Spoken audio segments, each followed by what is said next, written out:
नमस्कार दोस्तों, कैसे हैं आप लोग।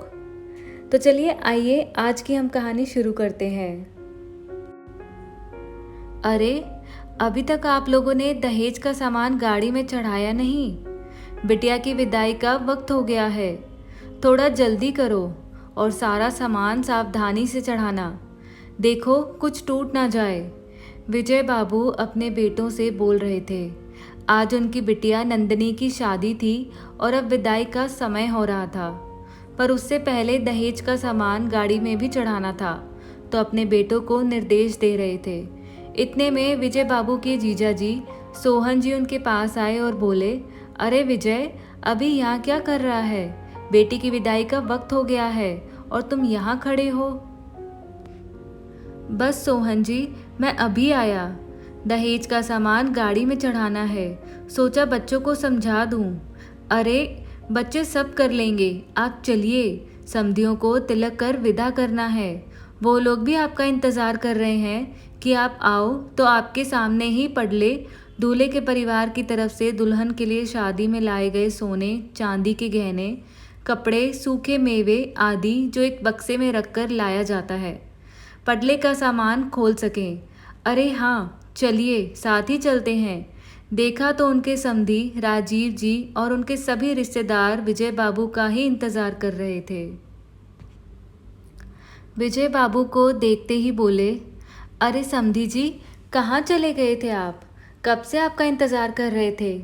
आप पडले का सामान खोल दिया जाए तो अच्छा होगा। आखिर हम कब से बक्से की रखवाली कर रहे हैं। बस समधी जी, बेटी की शादी है तो सोचा कि देख लें कि लड़के सही से काम कर रहे हैं या नहीं। आखिर दहेज का सामान भी तो सही सलामत आपके द्वार पहुंचाना है। अरे समधी जी, मना किया था हमने आपसे कि हमें दहेज में कुछ भी नहीं चाहिए, पर आप हैं कि माने ही नहीं। अब की बार राजीव जी ने कहा, मानता हूँ कि आपने मना किया था, पर बेटी का पिता हूँ, अपनी तरफ से खुशी खुशी अपनी बच्ची को सब कुछ देना चाहता हूँ। इसे एक पिता का आशीर्वाद समझकर स्वीकार कीजिए। बातों बातों में ही पडले का बक्सा खोल दिया गया और सभी सामान विजय बाबू को सौंप दिया गया, जो उन्होंने दुल्हन की माँ को बुला करके उन्हें सौंप दिया। उसके बाद आई कन्यादान और दहेज की बात। विजय बाबू ने कन्यादान में आए हुए गहनों की एक पर्ची, साथ ही साथ उन्होंने क्या क्या गहने चढ़ाए हैं और दहेज में क्या क्या सामान दिया है, उसकी पर्ची बनाकर राजीव जी को सौंप दी। साथ ही साथ सोने के गहने और नकद भी राजीव जी को सौंप दिए। राजीव जी ने नकद उसी समय विजय बाबू के हाथों में वापस दे दी और कहा, समधी जी, ये आपकी बेटी के कन्यादान में आए हुए पैसे हैं। इसकी आप खुद अपने हाथों से नंदिनी की एफडी करवा दीजिएगा। आपकी बच्ची के पैसे हैं, उसी के काम आएंगे और आपकी तरफ से उसके लिए आशीर्वाद भी हो जाएगा। विजय बाबू के परिवार में बैठे लोगों ने दबे मुंह ही सही, लेकिन राजीव जी की भूरी भरी प्रशंसा की। अब राजीव जी ने उन दोनों पर्चियों को भी देखा और कहा, समधी जी, आप इन दोनों पर्ची पर अपने और अपने कुछ खास रिश्तेदारों के साइन करवा दीजिए। हम भी इन पर साइन कर देते हैं और इसकी एक फ़ोटोकॉपी करवा लीजिए। ओरिजिनल आपके पास रखिए और कॉपी हमें दे दीजिए। सुनकर सभी रिश्तेदार हैरान हो गए। कोई कहता कि ये नया समधी पागल तो नहीं है, भला शादी ब्याह कर रहा है या कोई बिजनेस करने आया है। तो कोई कहता कि रिश्ता तो प्यार और विश्वास पर टिके होते हैं। इन लोगों को तो अभी से ही बिल्कुल विश्वास नहीं है। कुछ लोगों ने तो यहाँ तक कह दिया कि हे भगवान, नंदिनी की जिंदगी बर्बाद तो नहीं हो गई। ऐसे घर में ब्याह करने जा रही है, भला ऐसा भी कभी हुआ है क्या? आज तक हमने तो हमारे जीते जी ऐसा नहीं सुना कभी। जितने मुंह और उतनी बातें सुनकर विजय बाबू का भी दिल बैठा जा रहा था। हालांकि वो कानाफूसी की आवाज़ें राजीव जी के कानों में भी पहुंच रही थी, पर विजय बाबू का उतरा हुआ चेहरा देखकर वो उनके पास गए और उनके कंधे पर हाथ रखकर कहा, देखिए विजय बाबू, आप घबराइए मत। दूध के जले तो छाछ भी फूंक फूंक कर पीते हैं। हमने आपसे कभी कोई बात नहीं छुपाई है। आप हमारे घर की हर बात जानते हैं। आप यह भी जानते हैं कि मेरे बड़े बेटे के साथ क्या हुआ था और मेरी बड़ी बहू ने हम पर क्या क्या इल्ज़ाम लगाए थे। माना कि रिश्ते विश्वास की नींव पर टिके होते हैं, लेकिन जब धराशायी होते हैं तो इज्जत के साथ साथ दिल और दिमाग के भी चीथड़े कर देते हैं।